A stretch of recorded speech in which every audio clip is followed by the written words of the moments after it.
Hey guys, my people on my stream have been asking me about what do you think about the battle ready decks? Should I buy a battle ready deck? What are the best battle ready decks? And I looked at all the cards, I looked at all the deck choices, and I just want to share what I think about battle ready decks and what are the best battle ready decks. What battle ready decks should you craft? So I think the first big question you have to ask yourself is, should I get a battle ready deck? And the reality is, who are the best people to buy battle ready decks? And the answer is people have a very small net collection. So if you're a regular player and you're typically buying lots of cards or you're getting lots of cards, what that usually means, if you have a base collection, and if you've watched my videos in the past, if you have a base collection, you usually have most of the commons and rares. So crafting a deck might be 1,600, 2,000, 2,400 dust for you. For that, you're probably better off crafting it. So the cost of if you buy your packs for $1 a piece, and to get enough packs to get a legendary, you typically have to buy 20 packs. So because of that, it's about, I usually think of crafting a legendary costs about $20. So my opinion is, if you're anything under 2,400 dust, you should probably just craft the deck. It's going to be cheaper in the long run, and you have it forever. You can make changes to it. You're not just forced into the exact cards. So my general rule is, don't even consider buying a battle ready deck if you can craft it for 2,400 dust or less. But if it costs 2,400 dust or more, then start thinking about it. Maybe I think some of the best battle ready crafts for people are when they, maybe this is a 4,000, 5,000, 6,000 dust deck, and they don't play that much, and they just would like to have this deck to play, and they don't want to crafting. For example, if you have to craft 4 legendaries, that's about $80 to make that deck. Sort of raw dust cost. But if you just buy it for the battle ready, you can't change it, but it's $20. So that's a lot of savings. So generally, that's my rule. 2,400 is typically $30, but it might be less if you bought a package, if you bought a deal, stuff like that, so you can get it down. So that's my general rule. 2,400 dust or less, just craft it. 2,400 dust or more, start thinking about the battle ready deck option. So next, probably wondering what are the best battle ready decks. So I'm going to go through every single one of the 10 battle ready decks and let you guys know which ones I think are the best and which one I think are the worst and which one I think are good. First, we've got Druid. And Druid is a primordial protector clown druid. And this might be the exact list this is a very close to the list that I think I posted on my best decks to get the legend. This is a very similar deck list to the list that my dad plays. There's a few things like, for example, so some lists runs teacher's pets, most lists run double nature studies, but at this, it's a very simple, straightforward deck. You go for the ramp. You go into guardian animals or primordial protector, and this is actually a great deck to get the legend and not much else. So it's actually a great, you can do very well on your climb to legend, and then after you actually start getting, probably actually at the very end of your climb to legend, you're gonna have trouble. But getting up to Diamond 2 it's probably a very good deck. And then once you get to not even really high, but just relatively high, like top 3,000, you're gonna have a hard time with this deck. But getting to the deck of legend, it's a very straightforward deck. You ramp, you do your powerful things, you do a survival fittest turn, you play a bunch of 8/8 clowns. So the core of it is strong. Good players will put on enough pressure on you that they're not going to let you be greedy enough to go wild growth into overgrowth into guardian. They're going to put pressure on you. You're going to kill you. But on the climb to legend, this is actually a great deck. Because of that, I'm going to be putting this in the B tier. Not S or A by any means, but not C or D. Right middle of the road. If you like this kind of style, if you're a beginner player and you just want a simple, straightforward deck that does some fun, big things, I think this is a great deck. And this is, like I said, this is the deck my dad plays. So, and he really likes it. So definitely solid deck choice here. Next, we have Warrior. So Warrior is Rush Warrior. And if you look at the list, this is literally 2 cards off the list that I push on Twitter. The only thing they're doing is they're not running Shield of Honors. They're running an Outrider's Axe and they're running a Scorbid. So basically, they're a little bit less all-in-y and they're a little bit greedier. They have Outrider's Axe can get you a bunch of value. They have Venomous Scorbid, but everything else is the same. And because of that, it just all, and I think these are cards that are actually easier to use than Shield of Honor. Shield of Honor is setting up, so they've kind of made it just slightly more beginner friendly. But at the end of the day, this is a very solid list. It's just doing everything. It's got the 28 out of the 30 are fantastic choices. The Scorpion is just kind of a good card in general, and the Outrider's Axe is actually going to help you in certain matchups like Priest or Warlock, a little bit greedier matchups. So overall, this list isn't even, I think it would be slightly worse than my list, but there actually are advantages to this list over my list. So overall, I think this is actually one of the best choices you can pick for your battleground decks. So I'm going to be putting this, and I think another thing is to note is let's look at I like to look at how expensive this list is, but I think the biggest thing are like the Troublemakers and the 10th Thresher. I believe 10th Thresher, and Ringmaster Watley, which a lot of people ask about. Is 10th Thresher? Yep, it is an epic. So there are a good amount of cards that you might not have, or Rocker as well. So this deck actually might be very expensive for somebody who doesn't have Legendaries. Blade Master as well. So this deck might cost you $80 to craft normally, but because a lot of these things are included in that, it's actually a good deal. So this is one of the best options. So I'm going to be putting this into the S tier. One of the best options, highly recommended. So the next deck I have in the list is a Warlock. So this is a Warlock list. There are a few different lists out there. There are lists that run Kazakus. There are lists that run Ogres. This runs one of Venomous Scorpion. But overall, this is a very solid Control Warlock list. I think Control Warlock list is actually very weak at the high level, but for a lot of people, it's very fun. They like the Sociologist, they like the Ticketus, they like the Infinite Draxus value. So I think this is actually a very fun list, and it's actually very expensive. You have to get Yashiraj, you have to get Sociologist. I think Strongman might be epics. You have to get Ticketus. You have to get Tasman. Or Tamsin. I always say their name wrong. So bottom line is this is a very expensive deck that's not very good overall, but it is fun, and the more Priest gets popular, the better this deck will be. So then the day, I don't think Control Warlock's that strong, kind of like Druid, but this is a solid Control Warlock list. So at the end of the day, I think this is a very reasonable choice. So I'm going to be putting this into B tier. Next, we got Shaman. And Shaman is the joke class of the expansion. But that being said, this is a very solid, this is a kind of an archetype that already exists of the Doomhammer Shaman. It uses the Cage Max Custodian to draw the Doomhammers. Does the Rockbriar weapons, it can duplicate it.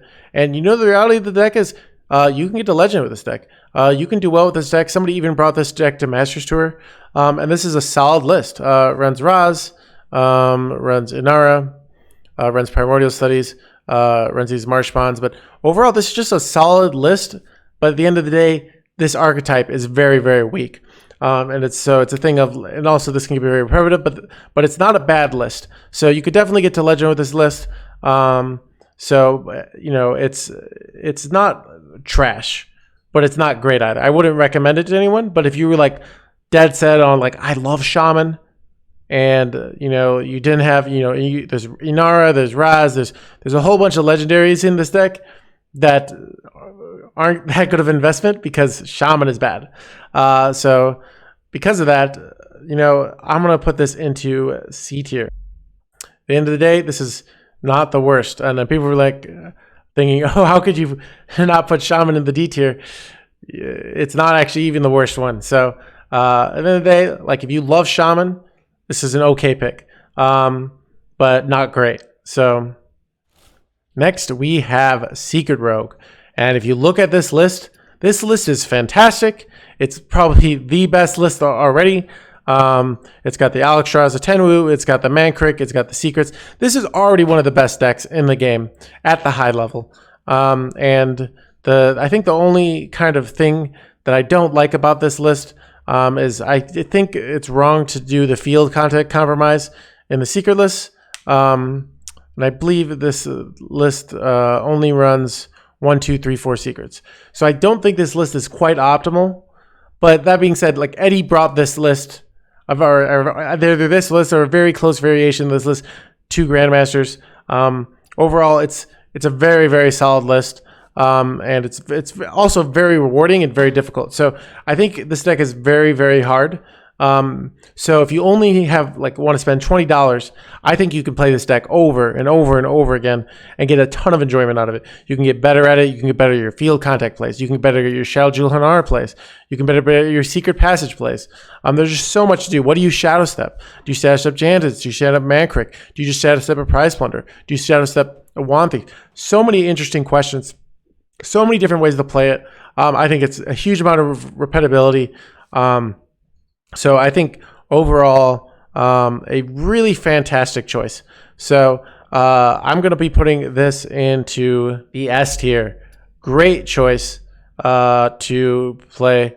Repetibility, high skill, and just a solid list overall of one of the best archetypes out there. So really, really good choice. Next, we got Control Priest. And this list is very solid overall. Except there's one major thing, but this is the Control Priest archetype. We got Wand Makers. They kind of use the Mankrik Raised Dead style with Light Shadow Elemental. So it has Veil Weavers as well. It doesn't run a Lucia, which I find interesting, but I think part of the reason they don't want that is Lucia is actually a hard card and you don't need her. So definitely don't need a Lucia. And she's a card that beginners are very likely to make mistakes, and chances are if you're buying this battle ready deck, you're not quite ready for it. The biggest thing I hate about this list, is this double Holy Nova. This is so bad. And I would love for them to switch out double Holy Nova for double Smite. And if it was that, this would probably make S tier. But this double Holy Novas, you just don't want to be going Holy Nova. You already have these as your turn 4 plays to clear.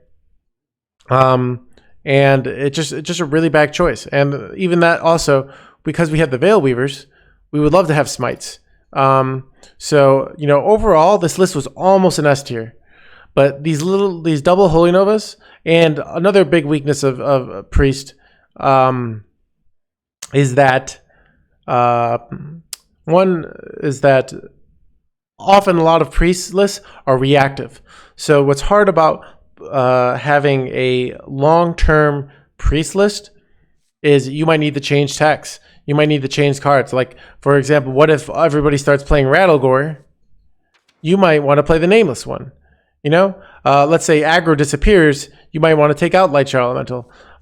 There's a lot of different choices. I've currently been playing the Flesh Giant version, and I got number 1 legend with it. I feel it's really good. So I think that's the thing is Priests, everybody plays their own style. And there's a lot of different ways to build it. So having one fixed in version, I think that's a big deal for Priest, and a much bigger deal than something like Rush Warrior. I don't think it's as big a deal to have the Rush Warrior. So because of those two factors, the Holy Novas and kind of Priest, this is going to be making a B tier. All right. So next we have Paladin. And Paladin is a class that at first glance I was like, Secret Paladin, S tier. This is a great deck. It's one of the top decks. It's a great deck for beginner players. And it's a great deck to get to Legend. It's one of the highest overall win rate decks. But I don't like this list. I really don't. And one of the biggest thing is Cannon Master Scythe. This card is bait. I think people think it's good, and I think when Blizzard made this card, I think they thought it was good. It's really bad because when you have this weapon doesn't give you nearly as many secrets. So the synergy with this is way worse.